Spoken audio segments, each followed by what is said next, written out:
কুমারের স্যার আমাকে অনেকদিন আগে যখন আমি স্যারের কাছে পড়তাম তখন স্যার আমাকে বলেছিল যে নিসার তুই তো অনেক ম্যাজিক জানিস, তুই এমন কিছু ম্যাজিক করে দেখা দিবি যেটা আমি মনে মনে ভাববো অথচ লেখা হয়ে যাবে। স্যার আপনি কি এরকম কিছু বলেছিলেন? আমি এরকম বলেছিলাম, আমার মনে আছে, পরিষ্কার গত বছর আমি বলেছিলাম। তো আজকে আমি সেই ম্যাজিকটাই দেখাবো। তো তার জন্য এখানে 4টে কাগজে 4 রকম প্রাণীর নাম লেখা আছে, আপনি যে কোনো একটা তুলে নিন।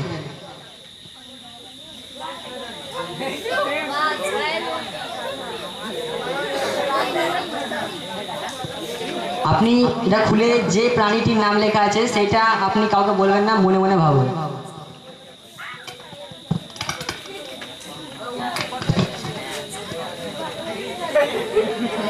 এখন আমাদের কাছে আছে একটা সাদা পাতা, কিছু নেই,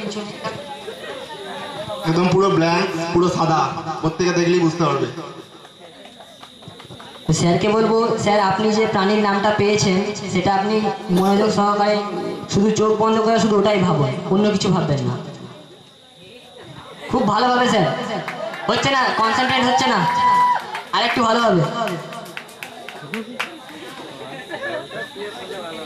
হচ্ছে না, এখনো আসছে না, এই আসছে, আস্তে আস্তে আসছে। স্যার হবে, স্যার ভাববেন ভালো করে। ওগুলো দেখতে পাচ্ছ আমার হাতে যে সাদা কাগজটা আছে, এই সাদা কাগজে স্যারের মনের কথা ফুটে উঠবে।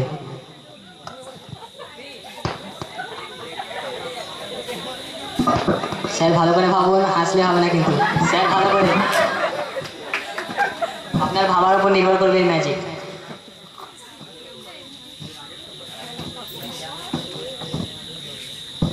ঠিক আছে স্যার এখন ভাবছে।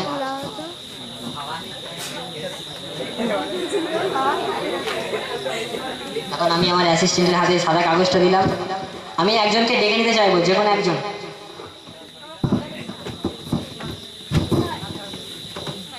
এই সাদা কাগজটা আমি এখন ভিজিয়ে দেবো, ঠিক আছে?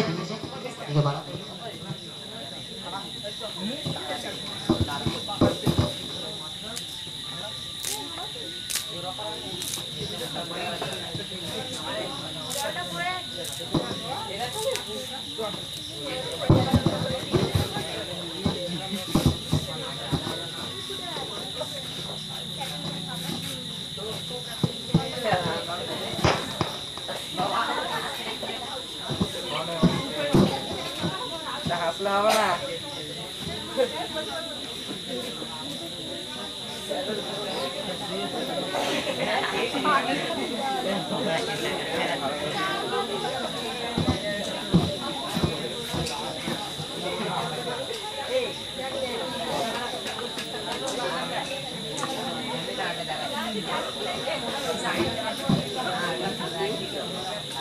এখন এর মধ্যে কি লেখা আছে স্যার ভালো করে দেখুন, খুব আস্তে আস্তে চোখ খুলুন। এবার দেখুন স্যার এর মধ্যে কি লেখা আছে, খুব হালকা অক্ষরে লেখা আছে কিছু একটা।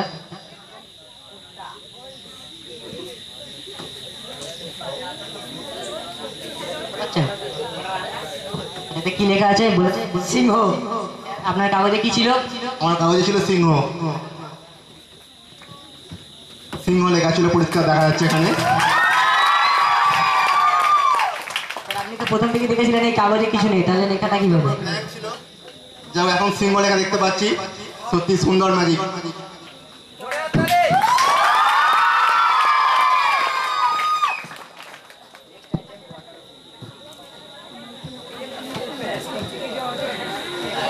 আমি মিনা স্যারকে রেখে দিতে চাইবো মঞ্চের এখানে।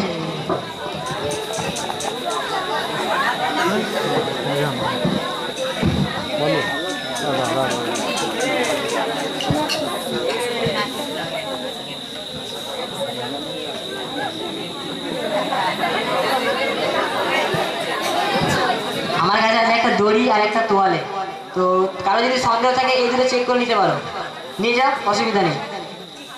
কে চেক করবে?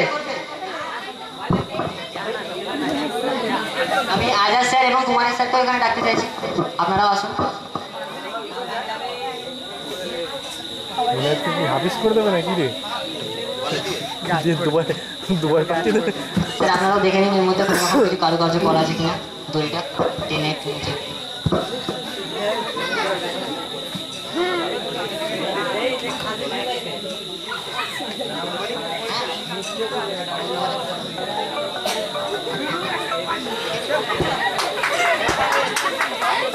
হ্যালো, কে বলছো? এখন যে আমি ম্যাজিকটা দেখাবো সেটা জি বাংলায় একজন ম্যাজিশিয়ান অরিন্দম দেখিয়েছিল। সেই ম্যাজিকটা আমি এখন দেখাতে চলেছি। তো তার জন্য আমি মিনা স্যারকে রিকোয়েস্ট করবো, স্যার আমার হাতটা খুব ভালোভাবে বেঁধে দিন। তোর বইয়ের তাই তো, ভোটার লিস্টে নাম তুলবি। ঠিক আছে।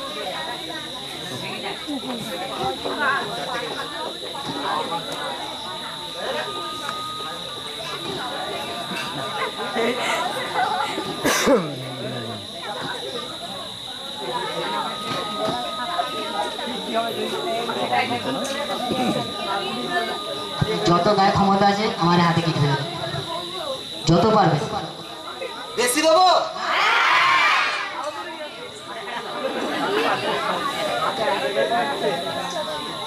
ঠিক আছে, মিনা স্যার এখন আমার হাত দড়ি দ্বারা বেঁধে দিয়েছেন, কোনোভাবেই এটা খোলা যাবে না। তো এখন আমার অ্যাসিস্ট্যান্টকে বলবো তোয়ালেটা চাপা দিয়ে দেবো। হ্যালো,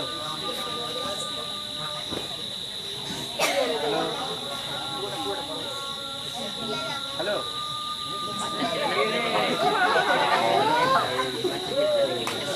ঠিক আছে, আমার হাত এখন পুরোপুরিভাবে বাঁধা আছে। এখন আমি স্যারদের কিছু কোয়েশ্চেন করতে চাই অনুষ্ঠান সম্পর্কে।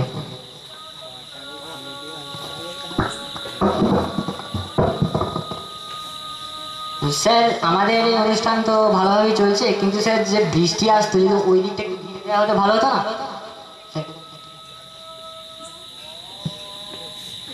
পায়ের দিকে লক্ষ্য রাখবো, অ্যাটেনশনটা করে দিবি। বৃষ্টি এলে ঘিরে দিলে ভালো হতো, মানে বেশি নয়, মানে ওই দিকটাতে যাতে আমাদের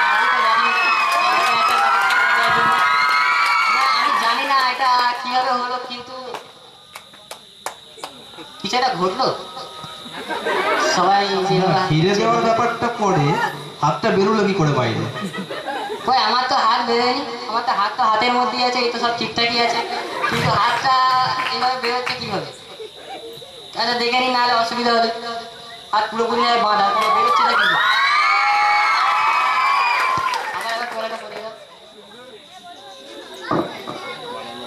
ঠিক আছে, আমার হাত এখন পুরোপুরি বাঁধা আছে, কিন্তু আমি তো বুঝতে পারছি না যে আমার হাতটা বেরোচ্ছে কি করে। হাতটা তো আমার হাতেই আছে, কিন্তু স্যার যে বললো অত টাইট করে বেঁধে দিল, তার সত্ত্বেও খুলছে এটা কি করে? এই যা, এটা পড়ে গেল, ওটা একটু তুলে দাও।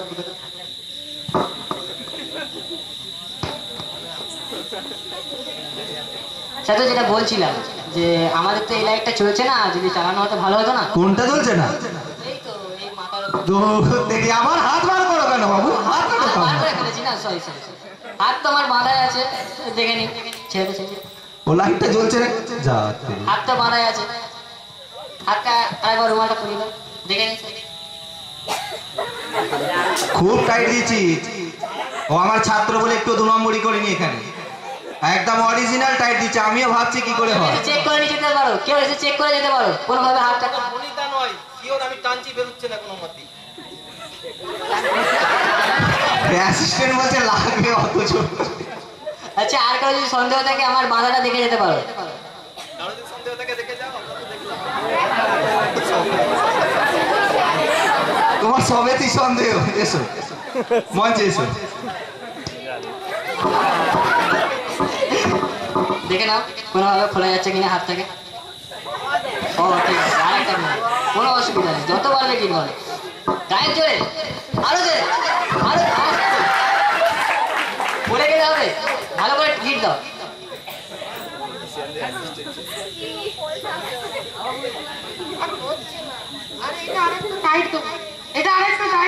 টাইট দাও তুমি।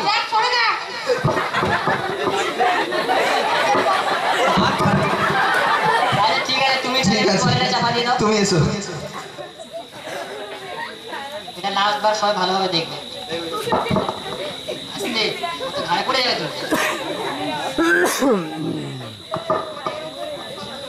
দেখে নাও, দেখে নাও। আচ্ছা, ঠিক আছে, তো তুমি হাতটা বেঁধে দিয়েছিলে খুব ভালো হবে, কিন্তু হাতটা তো আমার এখনো বেরিয়ে আছে। হ্যান্ডশেক।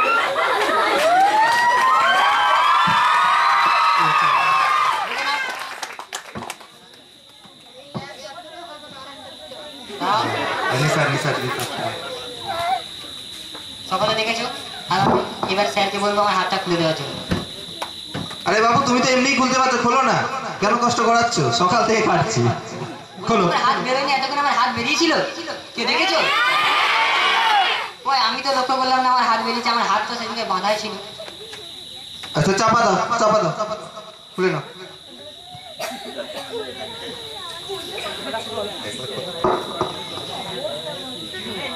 তো আমার হাত তো বাঁধাই আছে, তার সত্ত্বেও আমার হাত দূর বেরিয়ে আছে না তো বাবু, সেই থেকে হাত দেবে আর বড্ড এখানে এরকম করতেই থাকবে, খুলে দিয়ে ধরো। হাত খুলছে কই আমার? আপনারা কি করে দেখছেন হাত খুলছে?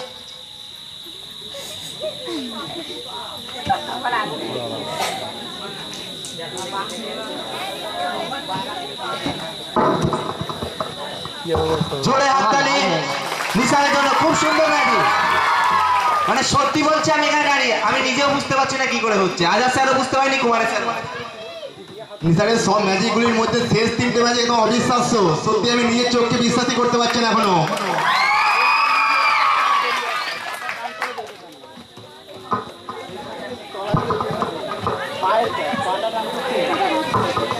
আমাদের এই ম্যাজিক শো এখানেই শেষ। আমরা আবারও একটা ছোট্ট ম্যাজিক শো দেখানোর চেষ্টা করলাম, যেহেতু এটা আমাদের লাস্ট ইয়ার চেষ্টা করলাম ভালো, কিন্তু একটা ম্যাজিক আমাদের একটু টেকনিক্যাল প্রবলেমের জন্য মিস হয়ে গেছে, তো তার জন্য আমি তোমাদের কাছে খুবই দুঃখিত।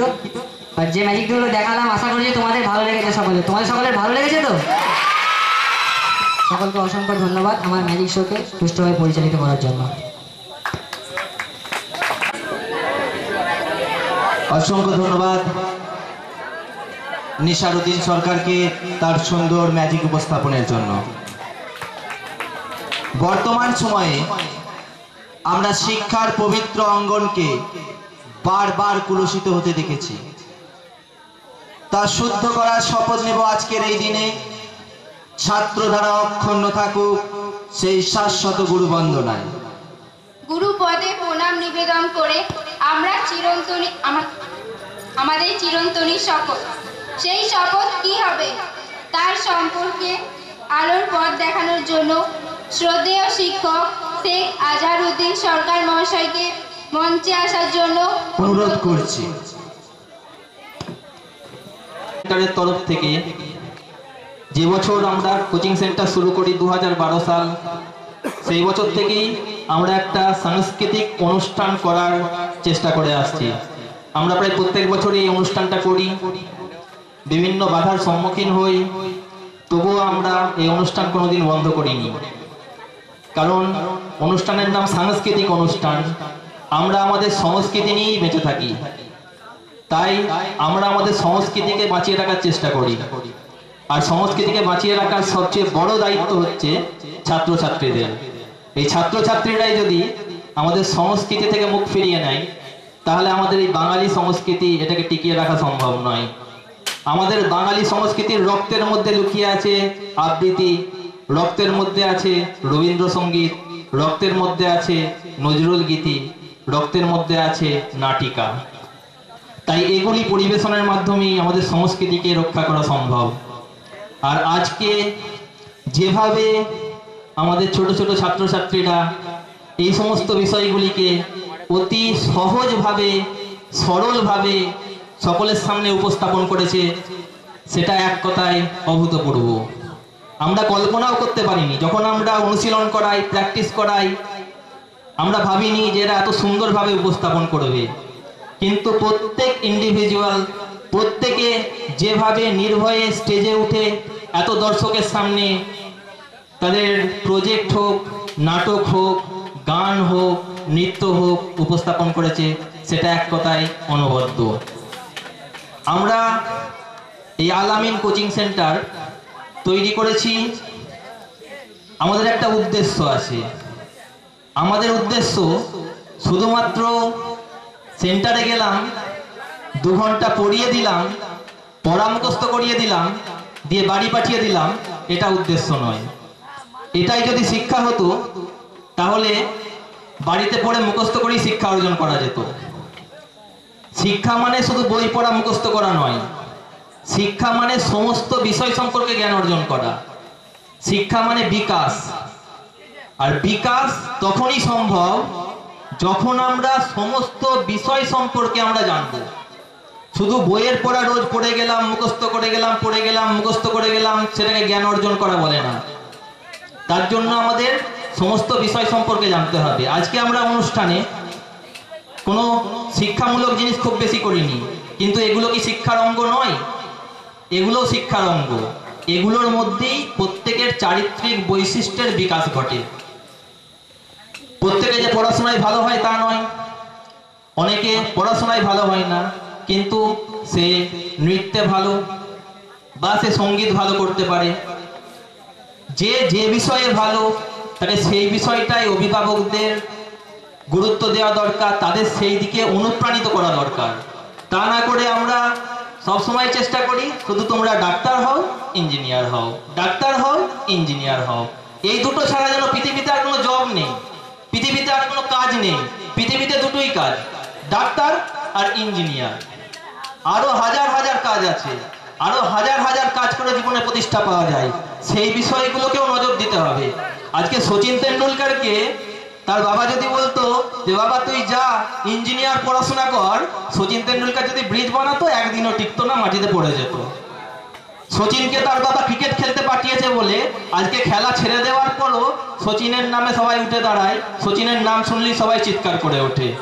সুতরাং প্রত্যেক বাচ্চার মধ্যে একটা সুপ্ত সম্ভাবনা থাকে, সেই সুপ্ত সম্ভাবনাটাকে পরিস্ফুটন করানো, সেটাই হচ্ছে আমাদের দায়িত্ব, শিক্ষকদের দায়িত্ব। শুধু শিক্ষকদের দায়িত্ব বলবো না, অভিভাবকদের দায়িত্ব। অনেক অভিভাবক শুধুমাত্র এই পড়াটাকেই গুরুত্ব দেয়। আমরা চাই তারা এটাকে অনুধাবন করুক, বুঝুক যে শুধু পড়া মুখস্থ করে সবকিছু হয় না। এই আমাদের এখানে এত স্টুডেন্ট আছে, সবাই তো স্কুলে প্রথম হয় না, সেকেন্ড হয় না, থার্ড হয় না। কেউ লাস্ট বয়ও আছে, কেউ মিডিওকার স্টুডেন্টও আছে। তারা স্কুলে কোনো অনুষ্ঠান করার সুযোগ পায় না। কারণ স্কুলে কারা সুযোগ পায়? যারা ফার্স্ট হয়, সেকেন্ড হয়, তারা সুযোগ পায়। কিন্তু আমাদের এখানে আমরা প্রত্যেককে সুযোগ দিই। চেষ্টা করে, এক বছর পারলো না, পরের বছর সে চেষ্টা করে আরো ভালো করে। আমরা চাই এইভাবে তারা আস্তে আস্তে যে কোনো বিষয় চেষ্টা করুক, চেষ্টা করার মধ্য দিয়ে আস্তে আস্তে তারা সমস্ত বিষয়ই শিখতে পারবে। আর আজকের এই যে অনুষ্ঠান সম্পর্কে বলবো। এই অনুষ্ঠানের মধ্যে আমরা একটা সামঞ্জস্য রাখার চেষ্টা করেছি। অনুষ্ঠানের মধ্যে আমরা যেমন রবীন্দ্রসঙ্গীত রেখেছি রবীন্দ্র অনুরাগীদের জন্য, নজরুল গীতির ওপর নৃত্য রেখেছি আমরা নজরুল অনুরাগীদের জন্য। কারণ বাঙালি সংস্কৃতি রবীন্দ্র নজরুল ছাড়া কল্পনা করা এক প্রকার অসম্ভব। আমরা রবীন্দ্রনাথকে ভুলে যাব অথচ বাঙালি সংস্কৃতি নিয়ে আলোচনা করব হয় না, বা নজরুলের ওই সেই বিদ্রোহী মনোভাবটা ভুলে গিয়ে বাংলা কবিতা পড়ব সেটাও সম্ভব হয় না। তা আমরা যেমন রবীন্দ্র নজরুলকে সামনে রেখেছি, সেরকম আমরা শিক্ষামূলক বিজ্ঞানের বিষয়কেও সামনে রেখেছি। আমরা প্রজেক্ট দেখিয়েছি, পুষ্কর প্রজেক্ট দেখিয়েছে, সেখানে 4টে ডিম কিভাবে কয়েক কেজি ওজন সহ্য করে নিচ্ছে সেটা দেখিয়েছে। তারপরে আমরা ম্যাজিক দেখেছি, বিনোদনের জায়গা দেখেছি। আমরা 2টো নাটক দেখেছি এবং পরবর্তীকালে আমরা আরো একটা নাটক দেখব। যে 2টো নাটক আমরা দেখেছি হাস্য কৌতুকের ওপর, কিন্তু তার মধ্যেও একটি জ্ঞানের কথা ছিল। ভাড়াটে চাই নাটকে প্রথমেই গাবলু বলেছিল যে কাকা তুমি গ্রন্থাগার করার জন্য ঘরটা আমাদের দাও। কাকা কিন্তু রাজি হয়নি। শেষ পর্যন্ত কাকা বুঝেছিল যে না, গ্রন্থাগার করাই ভালো। ওই অন্যান্য ভাড়াটেদের ভাড়া দেওয়ার চেয়ে একটা গ্রন্থাগার বা লাইব্রেরি থাকলে গ্রামের মানুষের উপকার হবে। সুতরাং একটা অনুষ্ঠানের মধ্যে যে সকল বিষয় দেখানো যায় আমরা সমস্ত বিষয় দেখানোর চেষ্টা করেছি। আর আমাদের কোচিং সেন্টার সম্পর্কে বলবো, আমরা খুবই ভাগ্যবান সমস্ত শিক্ষক শিক্ষিকাগণ যে আমরা এত সুন্দর সুন্দর ছাত্রছাত্রী পেয়েছি। আমরা কারো বদনাম করছি না বা কাউকে আঘাত দেওয়া আমাদের উদ্দেশ্য নয়, কিন্তু আমরা দেখেছি বিদ্যালয়ে বা অন্য কোনো জায়গায় ছাত্রছাত্রীরা সে ধরনের আচরণ করে, সেটা কিন্তু আমাদের কোচিং সেন্টার সেটা আমরা পাই না। আমাদের ছাত্রছাত্রীরা এখানে যথেষ্ট সংযত, নম্র এবং ভদ্র আচরণ করে প্রত্যেকের সাথে, এবং প্রত্যেকের কথা শোনে। এই ব্যাপারটাই সবচেয়ে গুরুত্বপূর্ণ। আমরা যে যে বিষয়গুলো বলি তারা সেই বিষয়টা অনুধাবন করার চেষ্টা করে। আমরা চাইব তারা এভাবেই এগিয়ে যাক। আমরা যেভাবে তাদের উপদেশ দেব সেই উপদেশ তারা সঠিকভাবে পালন করার চেষ্টা করুক, এবং তার সঙ্গে বাড়ির অভিভাবক যারা তারাও তাদের উৎসাহিত করুক। তাহলেই তারা জীবনে সাফল্য লাভ করতে পারবে। আর পড়াশোনার ব্যাপারে অনেক গার্জেন এসছে, তাদের বলি ছেলেদের পড়াশোনার ব্যাপারে উৎসাহিত করুন। শুধু ভয় দেখাবেন না, শুধু বকবেন না, শুধু মারবেন না। তাদের বোঝান যে পড়াশোনাটা কতটা গুরুত্বপূর্ণ, পড়াশোনার মাধ্যমে কি